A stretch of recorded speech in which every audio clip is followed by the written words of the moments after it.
Hello and welcome back to my YouTube channel. This video is not intended for children under the age of 13 years old, and if the comments are set off, it's because YouTube did it, not me.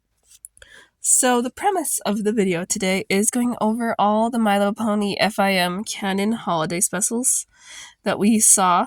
There are 5 of these, and 4 of them are regular episodes from seasons, and one of them is a 44-minute TV special that aired in 2019. Or 18. I don't actually remember clearly on that. So before I get into it, for those who don't know, My Little Pony doesn't have Christianity, so they don't celebrate Christmas. They have their own equivalent, totally not Christmas holiday, Heartwarming. This is what all the episodes of this category center around. So the first of these was back in season 2, and then the next of them was 3 seasons later with Hearthbreakers. And then after that, they get a little more frequent than they were before, about 2 seasons apart. That being said, let's jump into the very first of these specials. A Heartwarming Eve, which is season 2, episode 13. Celestia is putting on a play in Canterlot about the first Heartwarming, with the main 6 being the main characters / founders of Equestria, from when the ponies were all in separate groups, only relying on each other for essential resources like food, water, and rain, and the general weather control of the sun and moon. The 3 pony tribes have eventually become friends through the power of friendship. They say united in harmony, but I'll get into this. So this episode does a good job with the story it wants to tell. It tells a story of the origin of the 3 ponies, and it also includes some real-life mythology. That being specifically the Wendigos of Native American folklore, which My Little Pony's take on is not very accurate, but definitely interesting. They seem to feed more so off of angry energy, and not so much eating each other. And I don't think a pony can become a Wendigo. I think they just die if they get too cold, so the stakes are a little different there. Everything is handled pretty well. I found that the animation here is, for an early season, really has little to no actual flaws in it. It seems very consistent, almost more like a season 3 or 4 episode with the way they did it. But other than that, I think everyone knows a lot about that, so I won't go into depth, really. So let's talk about the next episode, which is Heartbreakers from season 5, and it's episode 15 or 20. I actually don't remember. Oops, I probably looked it up. I'm pretty sure it's 15. Applejack and Pinkie Pie's family decide to spend Heartwarming together, but the Apple family does not find what they expect when they get there. The Pinkie Pie's family have some odd traditions that don't make much sense to Applejack, so she takes it into her own hooves to force her family traditions on the Pie family, causing Holder's boulder to fall into a ravine. And directly after that, the Apple family are asked to leave, feeling guilty after Granny explains why they hold their boulder so dear and why they do what they do. They return to help return it to its position and make up for things. And then they come to an understanding of why it's okay to celebrate the same holiday differently. So my thoughts, this episode may not be the best Heartwarming episode. My poll even said that, this is the least voted. If you want to know, number 1 is actually Heartwarming Eve, and I think number 2 is a Heartwarming Tail in my poll, so not bad. But let's just say that mixing these 2 very, very different families for the holidays produce exactly the kind of plot you might expect, being, oh no, this X group does X thing differently. And it's also probably the most low-key of the specials, even though, there's a boulder which is said to be from a dragon's nest? Is it an egg? Or is it just a coincidence that it was a giant rock that was egg-shaped in a dragon's nest, and it's been there for at least 100 years or something? So, it can't hatch. It just... They're like chicken eggs. They go bad if they don't hatch in their allotted time. So obviously it wouldn't be an issue. It's just a giant petrified egg. But that's weird. I think that the interactions between the families was the highlight of this. Granny Smith had some of the most humor involved. She was also the one who rolled with the flow far better within the family, with all the weird stuff that was happening. Applejack here was a little pussy, I thought. She kind of was like, oh, I gotta do it my way. And they're like, no. And she's like, well, just do it anyway. But even though it's not her place and it's not her area to stay, whether or not they should decorate that way. But I guess it's just. But Granny Smith really helps straighten things out by telling the story of Holder's Boulder, which is, albeit quite strange, but since when has Pinky's family been normal? I mean, it's Pinky we're talking about. There are a few strange implications that I want to get into before I'm done with this portion. One, Pinky probably has a twin sister, Marble Pie, who she noted as being a little bit younger. So, I guess 2 minutes younger over here. And then, obviously, there's a Granny Smith and Pinky's dad kind of flirt with each other, and I don't know how to feel about that. Also, Pinky's dad does this in front of his wife that he had 4 children with. Debatably 5, but definitely 4. No less, well, the whole situation with Marble Pie and Big Mac was a little weird too, not gonna lie. But, getting over that, this was actually kind of pretty okay. I can see why it's one of the least voted on in the polls, Which leads us into the second most appreciated one from my poll, A Heartwarming Tail. So, A Heartwarming Tail is from season 6, episode 8. The plot follows it being Heartwarming time again, and all of Equestria is getting ready, including Twilight. But Starlight Glimmer is not very enthusiastic about the holiday. She does not find very much value or find it very important. So Twilight reads her a book about Snowfall Frost, a pony that was visited by 3 magical spirits that stopped her from getting rid of the holiday hearthwarming forever. Starlight learns that hearthwarming is more than gifts or old stories or tradition, but more about being around those you love and being happy. So my thoughts sort of follow as discussed. This episode is definitely one of the best heartwarming ones, especially in regards to the soundtrack. There are about 4 songs. The first one isn't very... It's not as catchy. It's more thematically important, being It's Heartwarming Time is Here Once Again, which is reprised at the very end. But the other 3 here are super memorable. There's one that Luna sings, and it's probably the best of the whole special. But Pinky's is also super fun and entertaining and helps push the animation. And then the one that Applejack sings is pretty telling too. I really like it because he represents Heartwarming's past. Pinky's song represents Heartwarming presence, but not literally time present. It's present presence, which is an interesting joke there. And then lastly, there's Heartwarming future, which is actually touched on again in another episode now I'm thinking about it, but we don't touch on that here. With Luna representing the future being quite grim, because without the heartwarming, Wendigos take back over. I was going to do a joke here that this happened in Gen 5, but, we don't need that kind of joke. So for those of you who haven't noticed yet, this is obviously a My Little Pony's take on A Christmas Carol. Snowfall Frost is Ebenezer Scrooge. The ghosts in the stories are based off the ghosts from there, so as we've noted here. And the story in that aspect is not a huge departure from this type of special or episode or movie for this tends to go, but the fact that Christmas is not canon helps separate it well from other content like this. I also found that the animation is really good. That could just be because I'm watching season 6 episodes after coming off of season 3, which is different, but I think it's very creative, mostly in musical scenes like Pinky's, but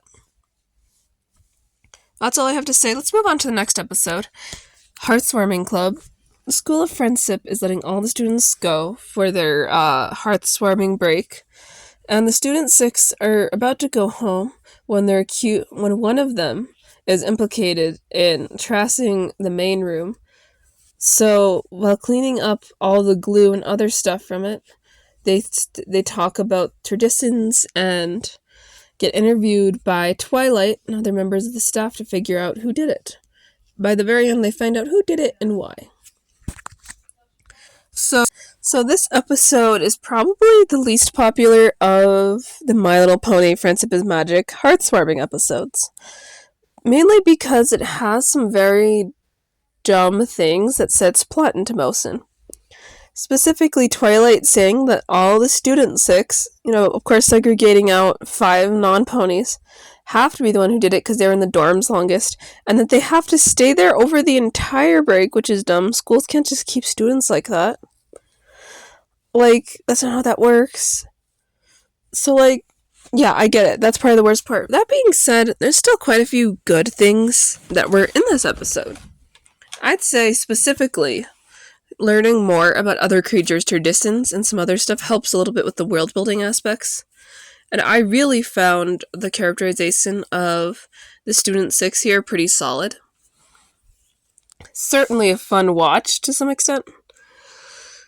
So, some of the stories here about their holiday traditions, or lack thereof, are very chill or mundane, like Sandbars.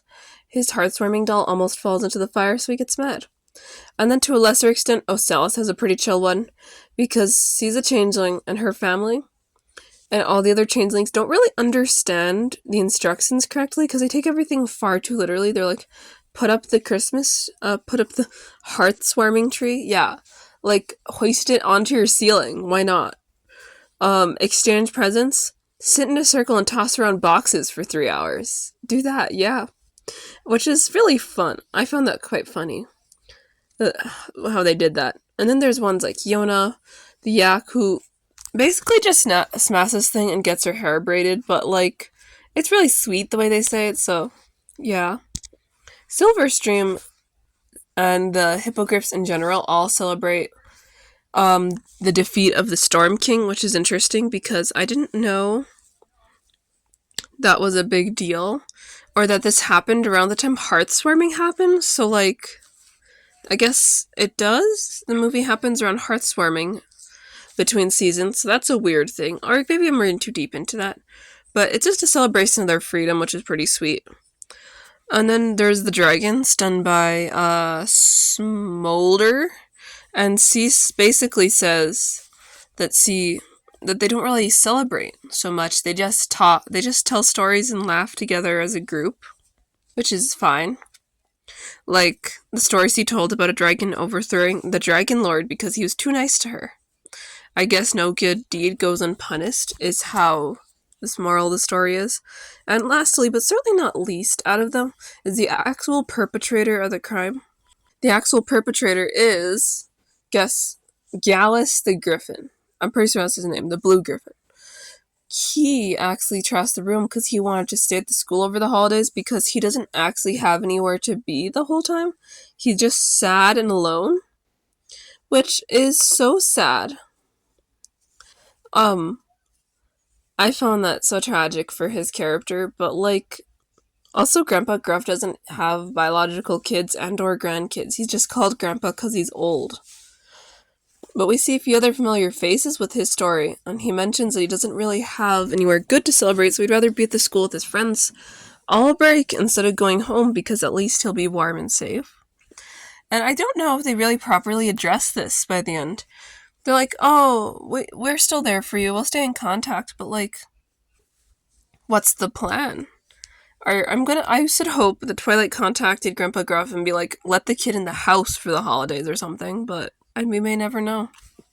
So that's probably one of the main reasons this is the least favorite, because it really puts unfavorable view on some characters. The very last special of the Gen 4 run has approached. The best gift ever, the first and only 44-minute special of the series, which some people are surprised by, but I'm not so much. It came out around this time, about 2018 or 19. And yeah. So the plot of the special follows the main 6 getting overwhelmed by having to get gifts for everyone, so Twilight suggests a secret Santa of sorts, but for Heartwarming, where they only get one gift for the other.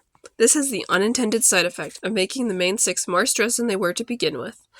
So the main six try to go out and find the perfect gifts and run into various obstacles to finding the ideal gifts. Twilight invites Cadence and Shining Armor with their daughter Flurry to spend the holidays together, but Twilight gets a little too wrapped up in trying to make Pinky's gift. Meanwhile, Applejack and Fluttershy try to stop a scammer, and Rainbow Dash takes some not so great advice from Discord for Fluttershy's gift. Spike and Rarity also have their separate issues. Rarity's gift's delivered to the wrong address, and Spike doesn't know what to get Rarity after he literally went through and traded for them so he could get something for her, because his crush is still there, which is one more proof that this takes place in Season 8, because he's over Rarity by Season 9 romantically, so I know it's silly, but that's probably proof. By the end, the whole group meets up, mostly empty-hooved, on Heartwarming Eve, and the chaos of all their actions collectively hit the fan at the same time, with absolute chaos. So my thoughts. This episode was definitely a good one. I really found it it's a little different. It actually opens with a unknown narrator. Most of my pony episodes don't have narrators for context, setting up the premise of the special. The main six becoming overwhelmed and only having to give one group gift to each pony in the group. I think it's only the group at least. Was interesting because it caused the group to split up for most of the special, which made for some fun interactions with them and other ponies. I think one of the funniest was Rarity trying to get her gift for Applejack when it gets delivered to the wrong place by Derpy. And then once he visits the farm that it was brought to, the family is so grateful that he feels bad taking it away from their son, who's like an aspiring fashion designer much like her. And then as for Applejack and Fluttershy, I think seeing the Flim Flam brothers scamming ponies again with a toy claiming that any pony will love it is an interesting commentary on capitalism, because it's kind of like Hasbro's making fun of itself here. Meanwhile, Rainbow Dash is trying to find the right gift for Fluttershy, and the aforementioned help from Discord is unsurprisingly unhelpful. He requests that she get this rare little creature that at midnight turns into an absolute beast of rage, which ends up chasing them towards Twilight's castle right when the puddings he makes, that's based off the ones from Chancellor Puddinghead, gets kind of unintentionally sabotaged by Flurry Heart, who just wants attention. And then the two groups meet. So, yeah, and then on, I think the very last character we sort of focus on that I'm going to talk about is actually Pinkie Pie's little journey, because he goes to ask the Yaks, because they claim to be the best at everything, how to find the best gift, where they, for the first time in the series ever, admit that they're not the best at something, which is very silly, but the prince literally never admits he's wrong, so I kind of get it. And we get introduced to the narrator, actually, which is a magical reindeer who represents Heartwarming future, and her mother is Heartwarming present. Her grandmother is Heartwarming past.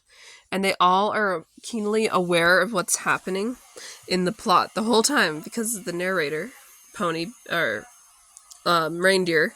Sorry, people are now vacuuming. I need to get this video done so the audio's gonna be super messy. I just find it really interesting, and I think this is the only time we see deers in My Little Pony of any capacity, but that's pretty much it. If you enjoyed this, thank you. Sorry about all the issues with making it. And my wisdom teeth are removed, so I sound weird, and I'm trying to recover from a sinus infection at the same time, so it has not been great for me.